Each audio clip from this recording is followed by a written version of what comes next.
And we are live. Groundhog Day here in the U.S. Hey, Chris, I thought about this. Is it Groundhog Day in China? I don't know. Do they celebrate Groundhog Day? Is that only an American thing? I've never even thought about that until I prepped for the show. But happy Groundhog Day. Yeah, well, happy Groundhog Day to you. I don't even know if there's a Groundhog Day in California. It's 72 and sunny almost every day here. So, China, they might actually. I don't know what they do with groundhogs over there. Who knows? That might have been the source of COVID. You never know.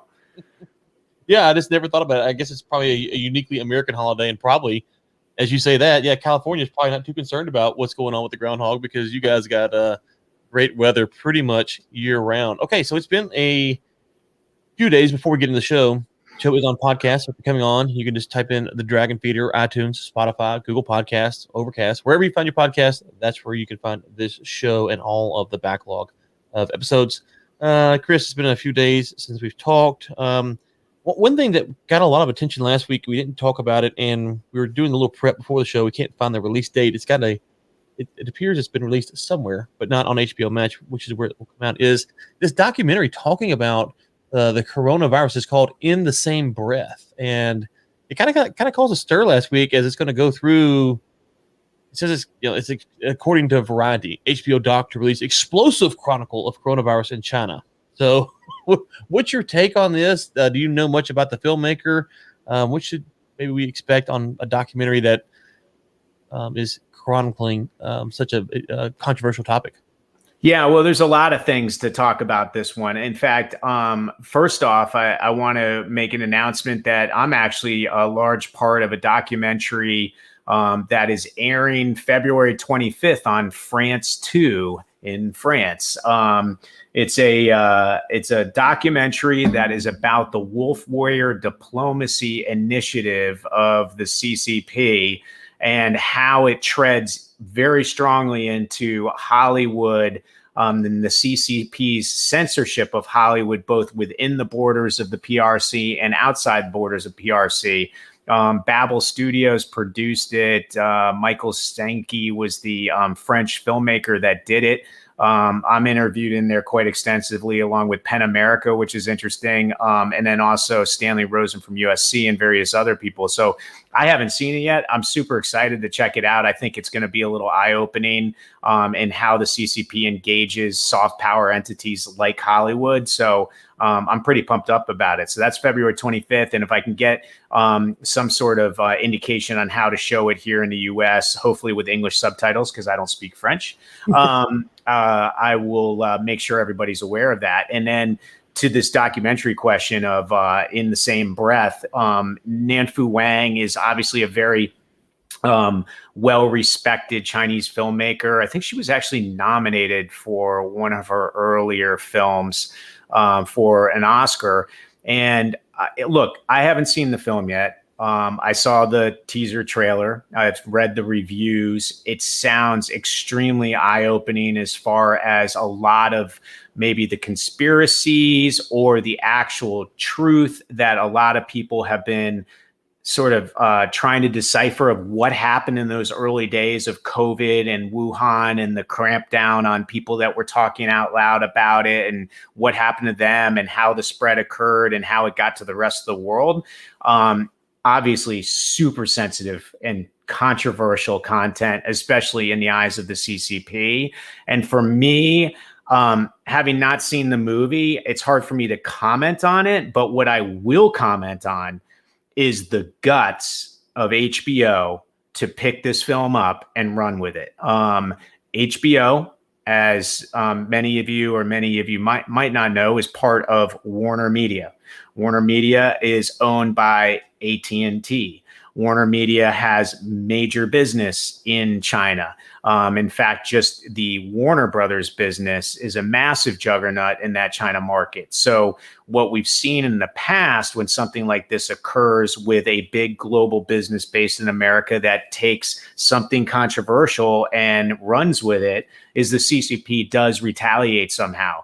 So my question is whether we'll see punishment on the Warner Brothers side that's very obvious, where some of their movies just simply don't get into the largest theatrical market in the world, which is now China, or whether we see it in some other ways. And then I'll let you speak, and then I have some other topics I want to bring up on this very documentary. No, that's a good point there. I didn't think about all the connections going from HBO to Warner, so thank you for unpacking that, because that will be something to watch, is that you might see something over here and it's tied to this documentary over here, and if it's not explained by someone like yourself who would know, then you might miss the connection there. So yeah, well, okay, so let me bring it in terms that we've seen before. Okay, let's say the documentary is Daryl Morey, right? It says something controversial, something sensitive to the CCP, and it has a platform, which is the Houston Rockets. HBO is the Houston Rockets. Daryl Morey makes his statement. People listen to it because he works for the Houston Rockets, which is the HBO. Now, HBO is owned by Warner Media and AT&T. So the Houston Rockets are part of the NBA. So you can see the exact same playbook that played out in the sports world that could potentially happen here in the Hollywood world, which is very, very interesting.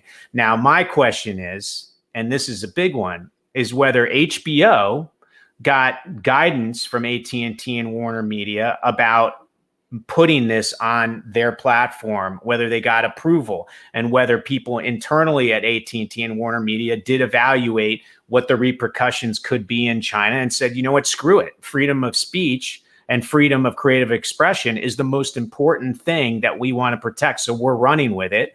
Or did HBO do essentially what the Philadelphia 76ers did, which was hire a fantastic GM or pick up a really cool documentary and just say, screw it, we're not going to report up to the NBA and ask if they're okay with it, or report up to Warner Media and AT&T and ask if they're cool with it. We're just going to run with what we're supposed to do, which is run great documentaries or run a great sports team with a great GM/president.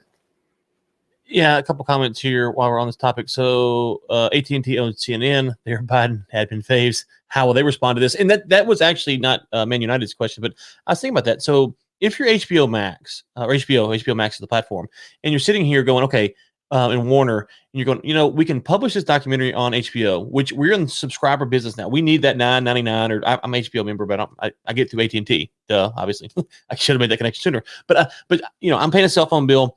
But HBO needs the subscribers. That's how they live and breathe.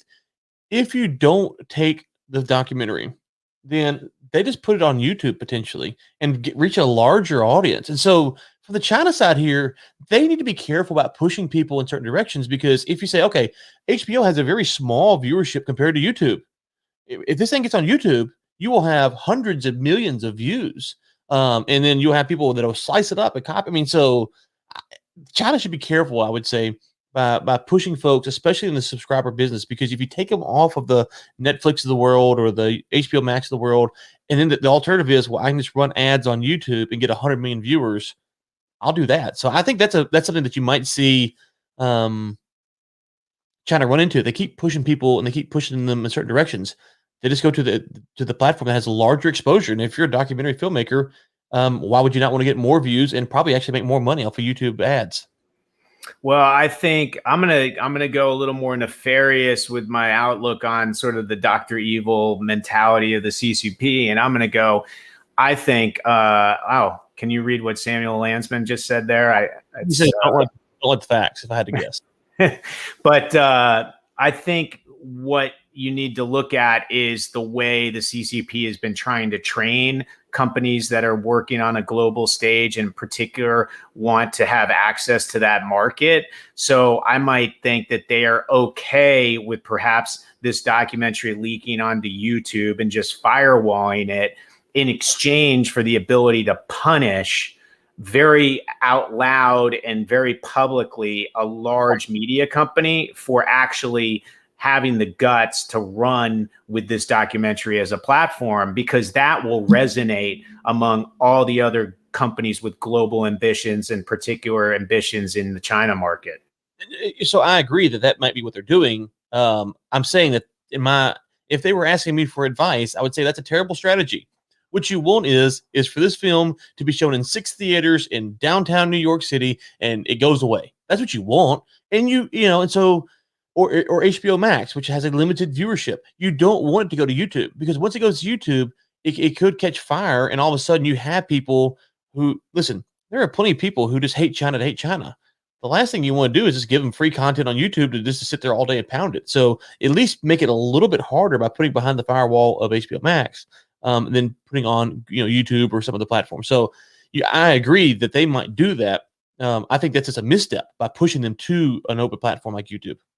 Yeah, although, I mean, I'll take the other side of the argument. And by the way, neither of us know exactly the way the CCP operates or what might be the best for their long-term objective. But I think this is an interesting discussion.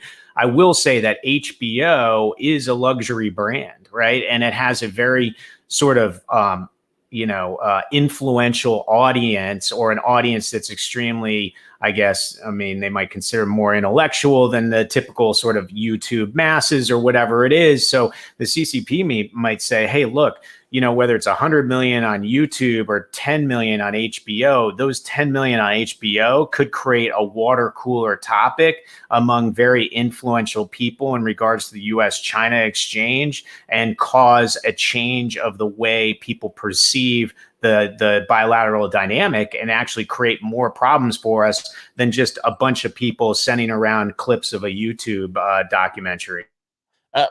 I agree 100%. And this is what's interesting, because I think if you think about the think tank types and the DC types and all these elite types, they are familiar with all the intricacies of China. The common American is not. And that's just because you can't study all this stuff. You just don't have time. I'm not, you're not, it's so, unless you're like one of these elite type, an HBO subscriber, if you will, an HBO subscriber might watch this and go, yeah, that's kind of what I suspected. So for me, again, if I was being nefarious with the CCP, what I tell them is you don't want the average American understanding what's going on. You want them to be misguided, so that way when they get into a debate with someone who isn't intellectual, the intellectual can just dismiss them like, oh no, you're wrong because of this, this, and this. What you don't want them to see is what's really going on and understanding what's happening. Because once they can actually debate the think tank types, then you're in trouble. Because that's when the masses will turn, because they feel like they understand the argument. If they don't understand the argument, they might get mad, but they're probably not going to push too hard. So what would be better? Obviously, we don't know. I do think, as I've always said, my stance is the CCP doesn't want you talking about it. So the more people talk about it is the worse for them. So if it's the water cooler conversation because the HBO subscribers, or on YouTube, I don't know. I would tend to go YouTube, but you might be right. Just having that kind of upper echelon of society talking about it might be bad for them. So, and I'm with you. And I think what's interesting now is sort of to watch what happens over the course of the next couple months. Like, number one is like when Daryl Morey was rehired by the Philadelphia 76ers, I was really interested to see whether the NBA stepped in and said, hey, no, you can't do that. We have big problems in China with Daryl's association with the league. We're going to forbid you from doing that. Fortunately, as an American, I'm glad the NBA did not do that. Maybe there were conversations that we didn't hear about, but I'm glad they did not go that direction. And then the question is, okay, now that they didn't go that direction, what did China do to retaliate? Well, as we know, the 76ers are persona non grata in China on any sort of platform. We know the Rockets are back on Tencent. We know the NBA is back on Tencent, but we also know the NBA is nowhere to be seen on CCTV. And on top of it, merchandise and partnerships and all that other kind of stuff are minuscule compared to what they were prior to this whole event, October 2019. Now the question is, will AT&T and Warner Media step in and say to HBO, hey, you know what? We know you made that announcement. We know you picked this thing up, but we're hearing from our people in China that we should probably not do this because that's going to cause issues for all kinds of our divisions in that market. And of course, them being smart with PR, they're not going to announce, oh, HBO decides not to release this. We might notice that, hey, when was the release date for that doc? Whatever happened to that doc? We saw that. Wait, what? Is it not on HBO? Wait a minute. What happened there? And the question is whether they gamble that the news cycle just forgets about it and they can just quietly move on. Hopefully that doesn't happen. Hopefully they support freedom of speech, freedom of creative expression, all that kind of stuff. And assuming they do, then the next question is, like with the NBA, what are the repercussions for that? And if we see none, that's really interesting. And that could open the door for more of this proactive censorship by Hollywood to slow down and actually retract where it has been pushed to by the CCP. That would be an amazing outcome. And I'll add to that, and I haven't seen it yet. Maybe some of you watching this have, and you want to add some comments, but I heard 60 Minutes had a very controversial and interesting segment on DNA data and the way China is buying companies and harvesting this DNA data for whatever nefarious purposes. I thought that was interesting. I got to watch it myself because that's one subject I hadn't really been paying attention to. But remember, CBS, 60 Minutes, is part of CBS, which is part of Viacom, which is a major conglomerate that has major business, whether it's with Nickelodeon or Paramount Studios or whatever, in the China market. And I like seeing the fact that news is covering sensitive topics about China without worries of those repercussions. But we'll see if there are repercussions. Time will tell.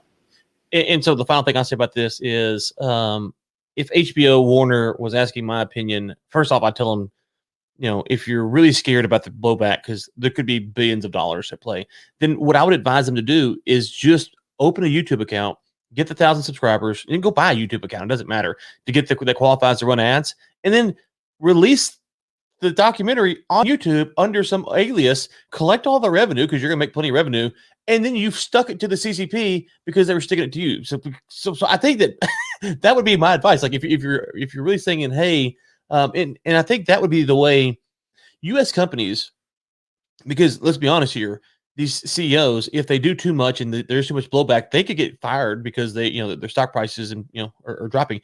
I do think there are ways that the U.S. companies can fight back against the CCP, and it's kind of Machiavellian. Like they don't really understand what's going on, And so if you have a YouTube channel that qualifies for revenue, dump the documentary on there, and then pay influencers to share it, promote it, link it, and then all of a sudden you've spread the word far greater, and you got 100 million views, and the CCP lost because they tried to bully you around. And then you call them up, say, hey guys, we only have 10,000 subscribers, 100,000 subscribers, whatever it is.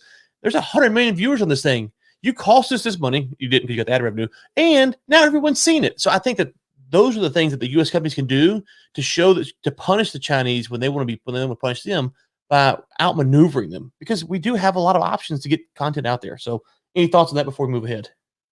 Well, I think the only last thought I'll put on there is YouTube's owned by Google, right? Sure. You have Google has no business in China. So Google has everything to gain from just everybody not putting up any of this sensitive stuff and just throwing it up on YouTube and creating revenues off of, it's sort of one man's junk is another man's treasure, or whatever that is.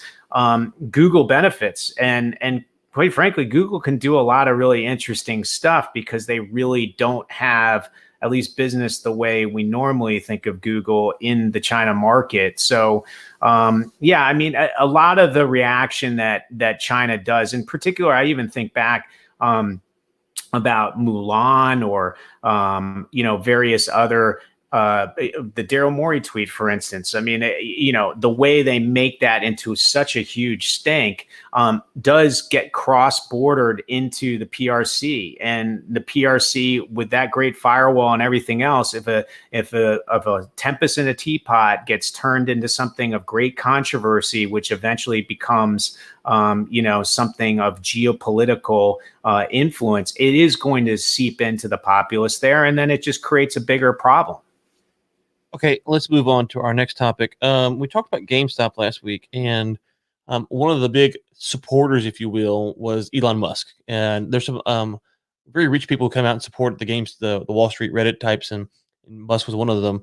It's kind of funny because Musk likes to stick it to the government, except for his whole business is based upon the government supporting him. So I'm not really sure how serious he is about that.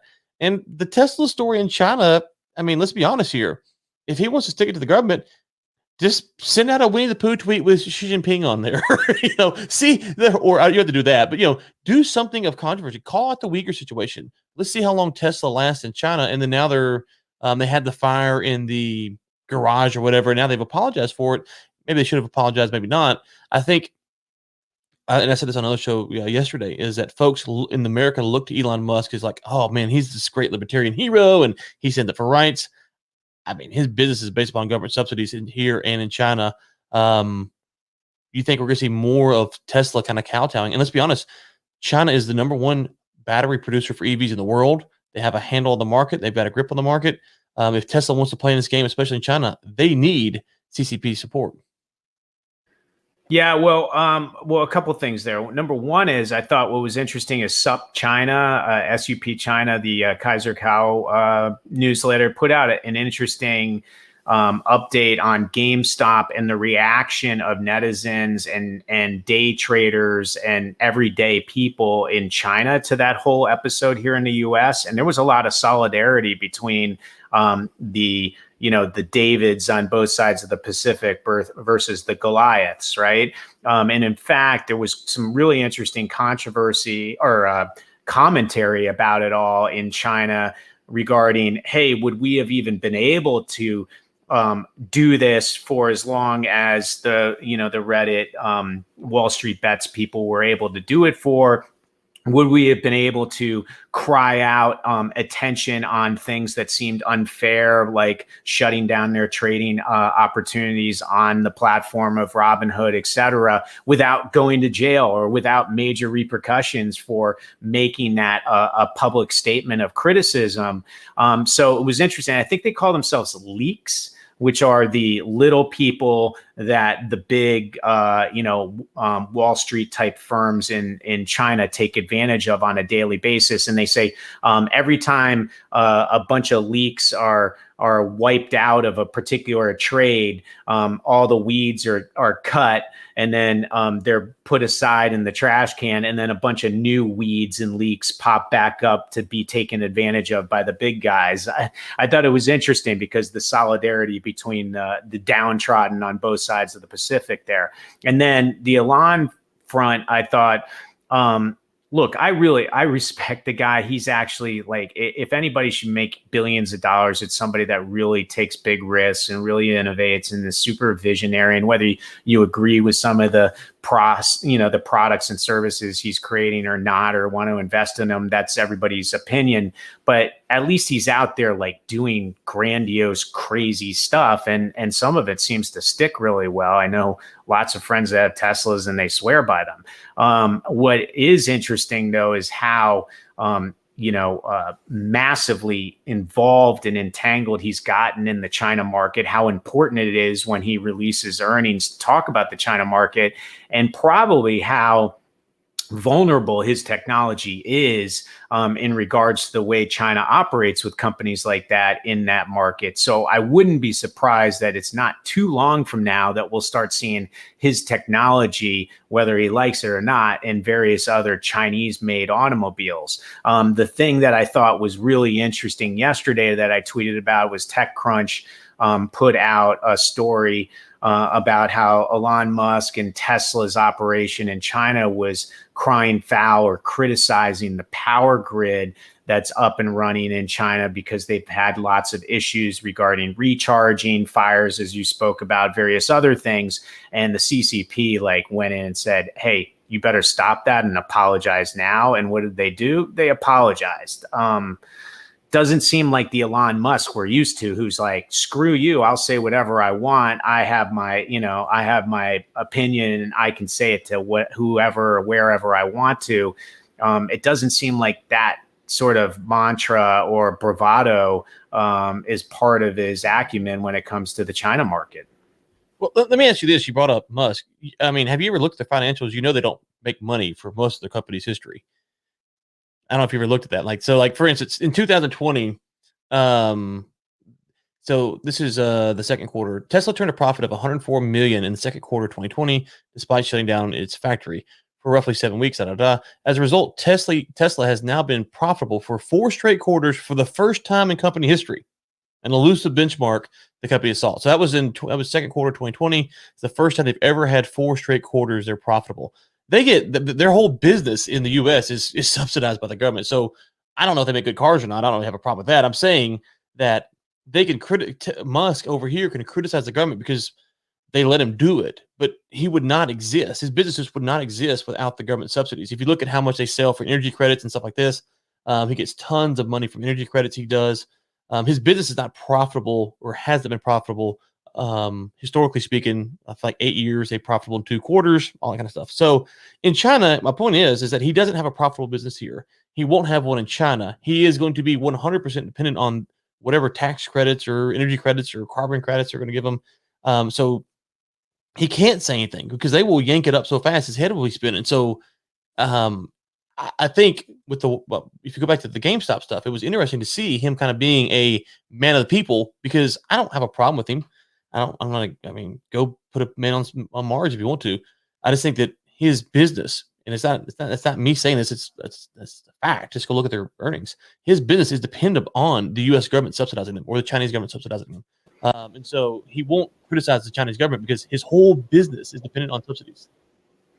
Yeah, although I don't know what where the chicken and the egg lay on Tesla, but you also have massive subsidizing of the company via shareholders and the debt markets. I mean, there's no reason in sort of the fundamentals of any way you look at it that Tesla should be trading at the share price it is or having essentially the access to debt markets like it does, but it does. So, there's an investor belief in where they're going with the company that's transcending any sort of fundamentals where anybody thinks, hey, no way, this isn't right. Why is this company able to operate the way it does? An interesting anecdote is I'm working with somebody who was a former executive at Tesla in a very senior capacity. And when he was interviewing with Elon Musk, he said, hey, by the way, just so you know, we intend to double our revenues every year, but we intend to also keep our marketing budget the exact same from now all the way through those periods. And the guy said, well, what's your marketing budget? And Elon said, $0. So it's a pretty interesting phenomenon where a company, their products and services are marketed literally by the clients that are buying those products and services. That's all they rely on.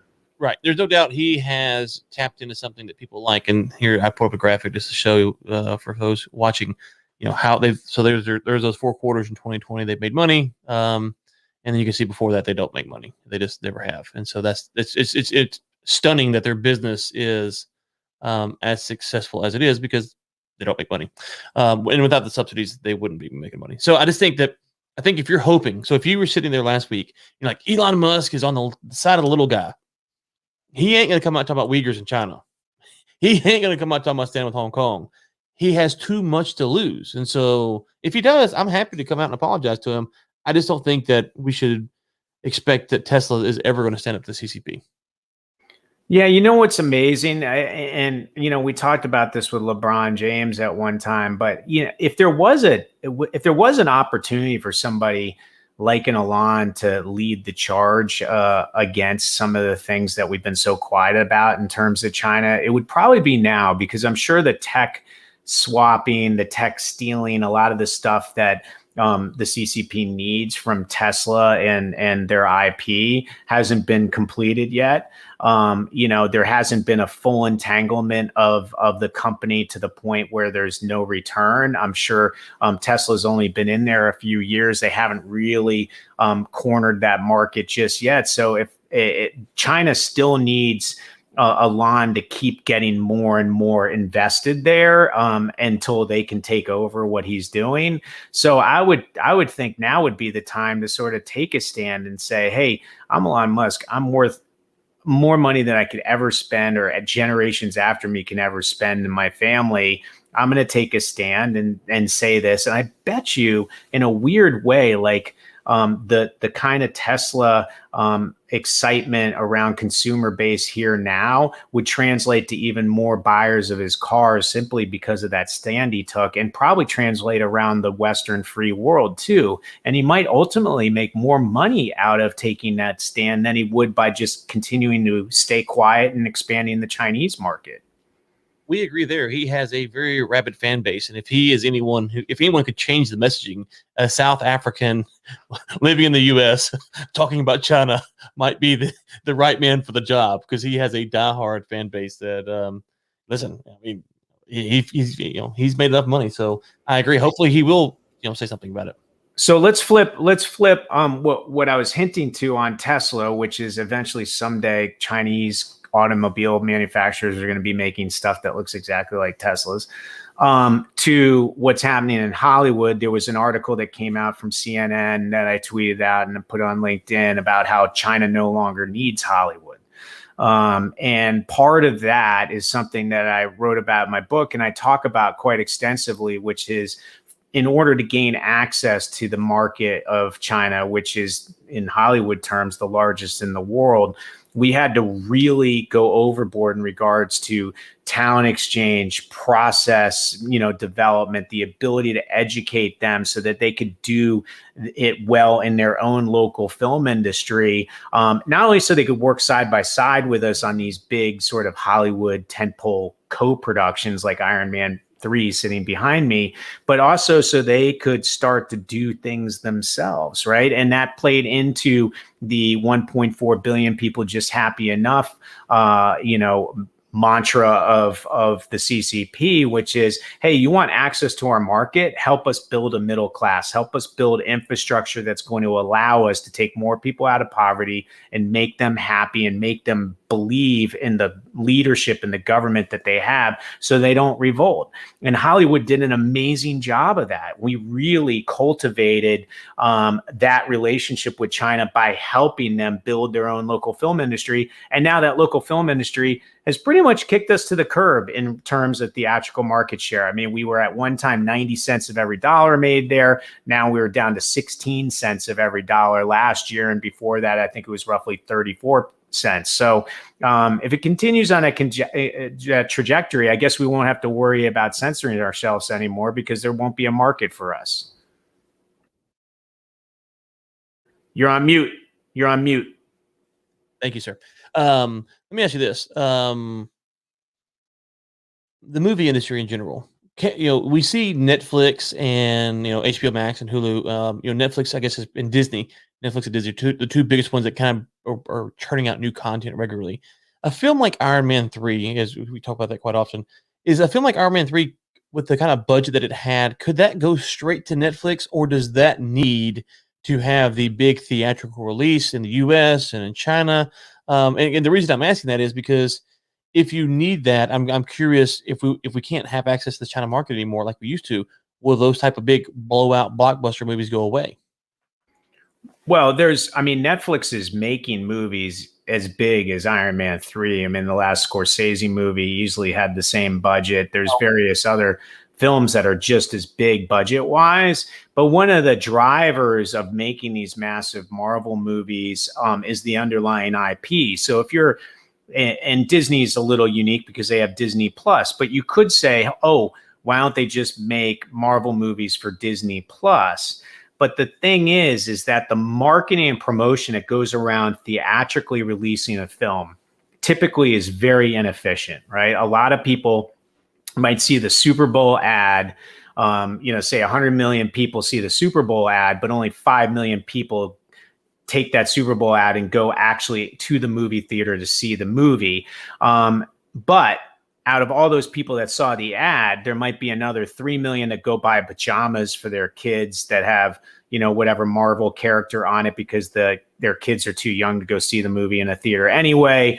Or there might be some people that go out and buy the action heroes for their preteens, or they might go out and buy whatever other Marvel generated IP product or service that they like, and still might not go to the movie theater to see the film. They might see it somewhere downstream, a year or two later. So the whole point of some of this massive promotion and marketing around theatrical experiences with some of these films has to actually do with the underlying IP and monetizing that too. So you're going to see very difficult situations occur where if Netflix ponies up enough money, like for instance, the latest James Bond film, which has massive underlying IP value for various consumers that might not see the movie, there is a chance MGM might lay it off to a Netflix for a big dollar amount.